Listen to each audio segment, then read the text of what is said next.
সবুজ স্বচ্ছ জল, রোমাঞ্চকর গুহা, ভারতের সদ্য আবিষ্কৃত পর্যটন কেন্দ্র, যাকে বলে একেবারে নতুন অফবিট জায়গা।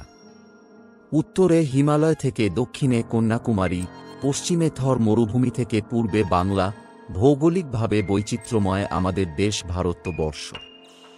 নদী, পাহাড়, সমুদ্র, জঙ্গল, মরুভূমি, কি নেই আমাদের দেশে? প্রাকৃতিক বৈচিত্র্যের পাশাপাশি সাংস্কৃতিক বৈচিত্র্যেও সমৃদ্ধ আমাদের দেশ। আর তাই ভ্রমণ পিপাসু মন সামনে থেকে চাক্ষুষ করতে চায় এই সব স্থান। এমনই এক বৈচিত্র্যে ভরপুর রাজ্য মেঘালয়। ব্রিটিশ আমলে যাকে ডাকা হতো প্রাচ্যের স্কটল্যান্ড নামে। একবার চোখ বন্ধ করে কল্পনা করুন, গহন অন্ধকার, কোমর পর্যন্ত জল, এক পা করে আপনি এগিয়ে চলেছেন। মাথার ওপর দিয়ে উড়ে যাচ্ছে বাদুড়, গা বেয়ে উঠছে পোকা। কল্পনাতেই শিউরে উঠছেন। তাহলে বাস্তবে যদি ওখানে যান? মেঘালয়ের গুহার কথা শুনে স্তম্ভিত হয়ে যেতে হয়।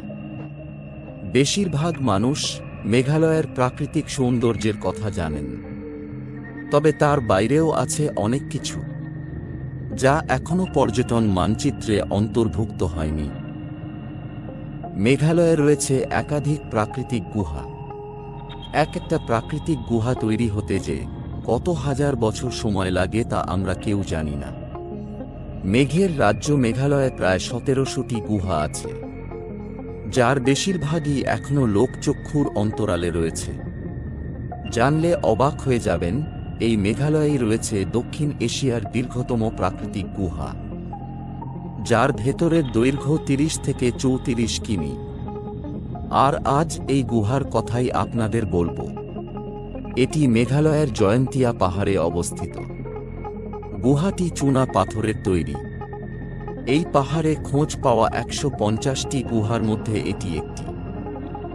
খাসি ভাষায় ক্রেন কথার অর্থ গুহা। গুহার অ্যাডভেঞ্চার যারা উপভোগ করতে ভালোবাসেন তাদের কাছে মেঘালয় একটি খাজানা। ভারতের সবচেয়ে লম্বা আর দীর্ঘ যে 10টি গুহা আবিষ্কৃত হয়েছে, তার মধ্যে 9টি এই রাজ্যে অবস্থিত। মেঘালয়ের এত গুহার কারণ হল চুনা পাথর আর বৃষ্টি। এর বিশাল মাত্রা, অসাধারণ গঠন এবং সমৃদ্ধ জীববৈচিত্র্যের জন্য পরিচিত এই গুহা পৃথিবীর পৃষ্ঠের নিচে ভূতাত্ত্বিক আশ্চর্যের একটি প্রমাণ। এই গুহাতে মেঝে থেকে ওপরে ওঠা এবং ওপর থেকে নিচে ঝুলতে থাকা শিলা দেখা যায়। ক্রেন লিয়াত প্রাহ গুহা তার অনন্য বৈশিষ্ট্য এবং মহিমা সহ স্পেলঙ্কার, গবেষক এবং অ্যাডভেঞ্চার উৎসাহীদের জন্য একটি বিশিষ্ট গন্তব্য হয়ে উঠেছে। এই গুহাটি একটি জনপ্রিয় পর্যটন গন্তব্য হয়ে উঠছে তার অনন্য শিলা গঠন এবং স্ফটিক স্বচ্ছ জলের জন্য। গুহাটি অনেক বিরল এবং বিপন্ন প্রজাতির প্রাণীর আবাসস্থল। গুহাটি পূর্ব খাসি পাহাড় জেলায় অবস্থিত এবং এটি তার অনন্য শিলা গঠন এবং অত্যাশ্চর্য দৃশ্যের জন্য পরিচিতি লাভ করছে। গুহাটি অনেক কিংবদন্তি এবং গল্পের উৎপত্তি স্থল। গুহার নামটি এসেছে খাসি শব্দ ক্রেন অর্থ গুহা এবং লিয়াত প্রাহ অর্থাৎ পাথরের নদী থেকে। গুহাটি 500 মিলিয়ন বছরেরও বেশি পুরানো বলে মনে করা হয়। এটি মেঘালয়ের দীর্ঘতম গুহা এবং বিশ্বের গভীরতম গুহাগুলির মধ্যে একটি। গুহাটি তার অনন্য শিলা গঠনের জন্য পরিচিত। বছরের পর বছর ভাঙনের ফলে গুহার শিলা তৈরি হয়েছে। গুহাটি বেশ কয়েকটি স্ট্যালাকটাইট এবং স্ট্যালাগমাইটের আবাসস্থল। গুহাকে ঘিরে সবচেয়ে জনপ্রিয় কিংবদন্তিগুলির মধ্যে একটি হল লিয়াত প্রাহ। কথিত আছে যে লিয়াত প্রাহ ছিলেন নৌরিয়াত গ্রামে বসবাসকারী এক যুবক। পাশের গ্রামের এক মেয়ের প্রেমে পড়েছিলেন লিয়াত প্রাহ, যদিও তার বাবা মা এই সম্পর্ক মেনে নেননি। মেয়েটিকে তাকে ভালোবাসতে লিয়াত প্রাহ বিশ্বের শেষ দিকে যাত্রা করার সিদ্ধান্ত নিয়েছিল। তিনি ক্রেন লিয়াত প্রাহ গুহায় পৌঁছে ভিতরে গেলেন। গুহার শেষ প্রান্তে পৌঁছানো পর্যন্ত তিনি হাঁটতে থাকলেন। তিনি গুহার শেষে একটি জলের পুকুর খুঁজে পেয়েছিলেন। তিনি পুল থেকে জল পান করেন এবং তারপর ঘুমিয়ে পড়েন। সে ঘুম থেকে উঠল, সে নিজেকে একটি সুন্দর বাগানে আবিষ্কার করল। সে যে মেয়েটিকে ভালোবাসত সেও সেখানে ছিল। তারা বিয়ে করে সুখে সংসার করতে লাগল। এইরকম হাজারো গল্প শোনা যায় এই গুহাগুলিকে কেন্দ্র করে। গুহাটি ভারতের সবচেয়ে সুন্দর প্রাকৃতিক বিস্ময়গুলির মধ্যে একটি। গুহাটি জোয়াই শহর থেকে প্রায় 10 কিলোমিটার দূরে। গুহাটি জনসাধারণের জন্য বন্ধ, তবে মেঘালয় পর্যটন বিভাগের মাধ্যমে ভ্রমণের ব্যবস্থা করা সম্ভব। মেঘালয়ের ক্রেন লিয়াত প্রাহ গুহাটি সমস্ত গুহা উৎসাহীদের জন্য অবশ্যই দর্শনীয়। গুহাটি বিশ্বের দীর্ঘতম এবং গভীরতম গুহাগুলির মধ্যে একটি। মাওলিনাং গ্রাম থেকে একটি সংক্ষিপ্ত পর্বতারোহণের মাধ্যমে অ্যাক্সেসযোগ্য।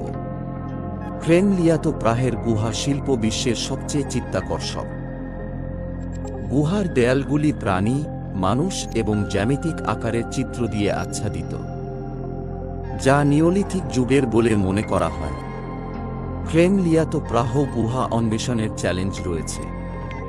জটিল গুহা ব্যবস্থায় নেভিগেট করার জন্য প্রযুক্তিগত দক্ষতা, উপযুক্ত সরঞ্জাম এবং ভূগর্ভস্থ পরিবেশের প্রতি গভীর শ্রদ্ধা প্রয়োজন। গুহার প্যাসেজগুলি সংকীর্ণ এবং চাহিদাপূর্ণ হতে পারে, এমন বিভাগগুলির সাথে সতর্ক কৌশল এবং সাহসিকতার অনুভূতি প্রয়োজন। উচ্চাকাঙ্ক্ষী গুহা অভিযাত্রীদের অভিজ্ঞ গাইডদের কাছ থেকে নির্দেশনা চাইতে এবং তাদের অভিযানের সময় নিরাপত্তাকে অগ্রাধিকার দিতে উৎসাহিত করা হয়। এই গুহাটি মেঘালয়ের স্থানীয় সম্প্রদায়ের জন্য সাংস্কৃতিক গুরুত্ব বহন করে।